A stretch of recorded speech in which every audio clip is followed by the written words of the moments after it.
السلام عليكم، بخير، كيف الحال؟ اليوم سنتحدث عن الأولمبيات، ونخصص هذا الفيديو للحديث عن مباراة المنتخب المغربي والمنتخب الأمريكي، والتي انتهت لصالح المغرب ب4-0. في المباراة التي جمعت بين المنتخب المغربي والمنتخب الأمريكي في ربع نهائي الأولمبيات، في الشوط الأول وفي الدقيقة 29 تحصل رحيمي على ضربة جزاء اصطدى فيها الدفاع الأمريكي وعاد ليسجلها، معلنا عن الهدف الأول لصالح المغرب، وانتهى الشوط الأول ب1-0.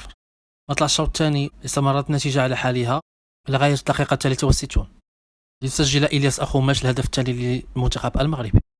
بعد هذا الهدف ب7 دقائق نجح أشرف حكيمي في تسجيل الهدف الثالث بمجهود فردي تفوق فيه حكيمي على دفاع أمريكا، ولعب الكرة بطريقة ذكية خدعت الحارس في الجهة اليسرى للمرمى. استمرت النتيجة ب3-0، وأخرج سكيتشيوي اللاعبين الأساسيين لإراحتهم للمباراة القادمة، وسدد أخوماش على المرمى كرة صدمت بيد المدافع الأمريكي، وبعد الرجوع إلى الفار احتسب الحكم ضربة جزاء وسجلها مهدي موهوب ليطبع على رباعية نظيفة في شباك الولايات المتحدة الأمريكية.